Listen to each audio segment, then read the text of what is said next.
Ya teman-teman, gue lagi sama saya dan di sini saya akan mereview suatu SSD SATA 3 yang ada di sini yang bermerekkan Kaizen.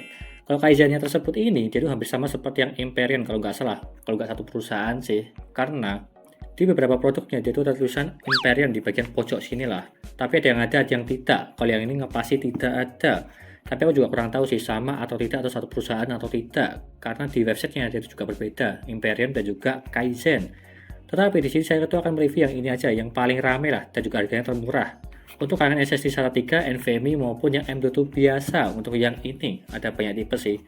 Dan juga di sini saya tuh memegangnya 120 GB ya, 120 GB di sini tulisannya. Apakah ini worth it atau tidak di harganya? Kalau yang 120 GB sekitar harganya 150.000 kurang lebihnya. Saya kasih gambaran di sini lah untuk harganya. Karena ini harganya tersebut mulai turun semua dari segi SSD Kaizen maupun yang merek lainnya. Jadinya untuk saat ini sangat worth it sekali untuk upgrade ke SSD maupun memakai SSD, jangan memakai hard disk. Kecuali kalau menyimpan file-file video maupun file-file backupan lah. Kalau untuk isi game dan juga software silahkan pakai SSD aja, karena harganya sudah mulai turun. Ininya seperti itu, dan sebisa juga untuk apa spesifikasinya yang ada di sini dan juga mereviewnya. Jangan lupa klik subscribe ya teman-teman, pojok kanan bawah tuh ya, tinggal diklik seperti itu. Dan di sini saya mereview seperti biasa dari segi suhunya, transfer file, booting Windowsnya, dan juga membaca maupun menulisnya sesuai atau tidak untuk yang ini. Dan di sini spesifikasinya di sini ya, dia tuh garansinya terdapat 3 tahun. Garansi tersebut dari toko, bukan dari distributor, karena belum ada yang menaungi mereknya ini Kaizen di distributor. Dan juga spesifikasinya di sini jadi cuma simple-simple aja sih, cuma support Windows 7, 8, 10, 11, garansi 3 tahun, lebih cepat dari segi hard disk ya, seperti itu aja sih, nggak ada yang unik-uniknya lah untuk yang ini. 3D NAND, nggak tahu juga sih ada apa nggak di SSD-nya ini. Dan kita buka aja untuk SSD-nya yang ada di sini. Nah, ya, seperti ini isinya, cuma ini udah kosongan, cuma seperti ini. Kita ambil dulu, dan di sini ini terbilang bagus sih daripada yang mereknya RX7. Kalau yang RX7 tersebut cuma sablonan aja RX7. Kalau yang ini ada stikernya di bagian sini dan juga di bagian belakangnya ada stikernya juga. Ada tulisan Kaizen supaya lebih bagus lah atau kelihatan tampilan di PC kalian. Kalau kalian menaruh SSD-nya di bagian depan PC yang ada di sini, kalau di dalam ya nggak kelihatan sih. Dan juga di sini dia ada spesifikasinya di bagian belakang sini, membaca maupun menulisnya. Taruh di sini up-to-nya untuk membaca 500 dan juga menulisnya 450. Tapi setelah saya lihat di websitenya, dia itu berbeda-beda dari segi 120, 240, 480 dan juga 1 tera. Kalau yang di websitenya dia itu up-to-nya sama dari segi membacanya, tapi dari segi menulisnya dia itu 420, sedangkan di sini 450. Tetapi saya akan membandingkan dari segi websitenya aja, tidak sesuai yang ada di sini, supaya lebih real dari segi kapasitasnya. Karena kebanyakan SSD dia itu seperti itu. Ya dimana lebih tinggi dia itu lebih cepat. Lebih cepatnya tersebut cuma terpaut sedikit aja seperti 10, 20, paling rendah di 30 aja untuk perbedaannya. Intinya seperti itu, dan di sini menambahkan SSD-nya sangat simpel sekali sama seperti pada umumnya, tapi di sini dia itu lebih bagus karena ada stiker-stikernya lah dan juga lebih menarik serta harganya murah.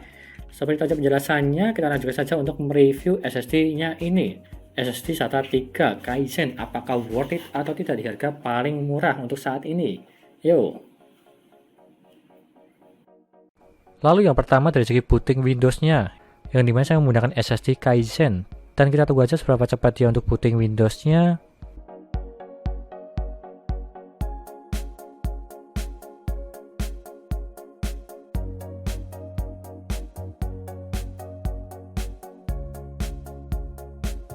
Dan dia mendapatkan 17 detik, terbilang cepat kalau yang ini. Yang dimana standarnya SSD SATA 3 di 25 detik. Kalau yang ini di 17 detik terbilang cepat. Tapi terkadang di berbeda PC berbeda kecepatan, meskipun sama-sama menggunakan SSD sama Kaizen. Lanjut ke HD Sentinel untuk mengecek performa maupun kesehatannya, serta suhunya. Untuk yang ini 100% semua. Dari segi performa maupun kesehatannya dan juga notnya dia itu perfect. Dan juga suhunya terbilang dingin di 30 derajat di kalangan SSD SATA 3. Dan lalu kita cek di informasi, dia tuh tidak ada SSD controller. Ya wajar sih, karena harganya murah dia tuh tidak ada. Apalagi harganya di bawah 200.000 untuk SSD-nya ini. Jadi wajar-wajar aja. Lanjut ke Crystal Disk Mark untuk mengecek kecepatannya dari segi membaca maupun menulis. Untuk membacanya mendapatkan 505 dan juga menulisnya mendapatkan 504. Hampir sama lah 1:1 untuk yang ini, membaca maupun menulisnya. Jarang-jarang ada SSD yang kayak gini. Dan jika lu kita bandingkan dari segi websitenya, dia itu up to-nya 500/420. Dan kalau kita lihat dia itu melebihi semua. Dari segi membacanya melebihi 5, dan juga dari segi menulisnya lebih banyak, hampir 100 lah untuk yang ini. Jadi bisa dibilang ini bagus untuk kecepatan membaca maupun menulisnya dari segi realita yang saya uji ini.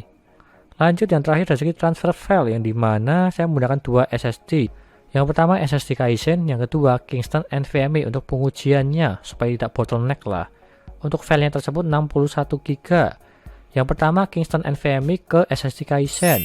Awalnya mulai dari 70-an megabit per second, lalu stabil naik di 400 megabit per second. Kurang lebihnya seperti itu, hanya bertahan di 44% saja. Dan setelah itu dia tuh turun ke 5-40 megabit per second. Itu pun terus sampai selesai. Bisa dibilang dia itu cuma bertahan stabilnya di pertengahan aja. Hampir pertengahan lah. Meskipun di selanjutnya dia tuh kurang stabil di 5-40 megabit per second. Bisa dibilang kurang bagus untuk yang ini. Dan jika kalau dibalik dari SSD Kaizen ke Kingston NVMe, filenya juga sama 61 GB. Awalnya mulai dari 70-an megabit per second, lalu stabil naik ke 330 sampai ke 430 megabit per second. Dia tuh naik turun lah, tapi stabilnya di 400-an lah, kurang lebihnya seperti itu. Dan setelah itu di proses 70-an persen, dia itu sesekali turun di 20 megabit per second. Cuma sekali turun lalu naik lagi stabil di 400-an sampai selesai. Kalau yang ini bisa dibilang stabil dari segi SSD Kaizen ke Kingston NVMe. Berbanding terbalik seperti yang sebelumnya di pengujian ini. Bisa dibilang ini bagus untuk stabilannya.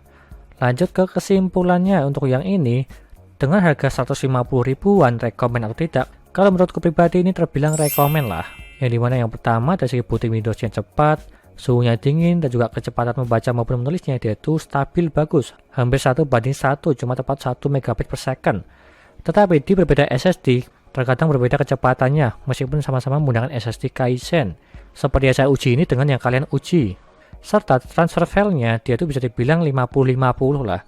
Dari Kingston NVMe ke SSD Kaizen dia itu jelek, tapi kalau dari segi SSD Kaizen ke Kingston NVMe dia itu stabil. Jadinya 50-50 untuk yang ini. Dan bisa dibilang wajar lah untuk di harga 200.000 ke bawah.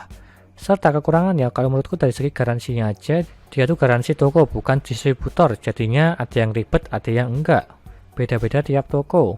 Lalu yang kedua tidak ada SSD controller, ya wajar sih karena harganya murah untuk yang ini SSD nya, jadi bisa dibilang ini bagus lah di harganya. Intinya seperti itu, dan jika lo berminat silahkan beli aja, linknya ada di deskripsi untuk yang ini SSD Kaizen 120 GB. Sekian dari saya, terima kasih sudah menonton, dan juga jangan lupa like dan subscribe, dan nantikan video lainnya melalui review PC seperti CPU cooler, SSD, casing, dan juga yang lainnya. Terima kasih sudah menonton.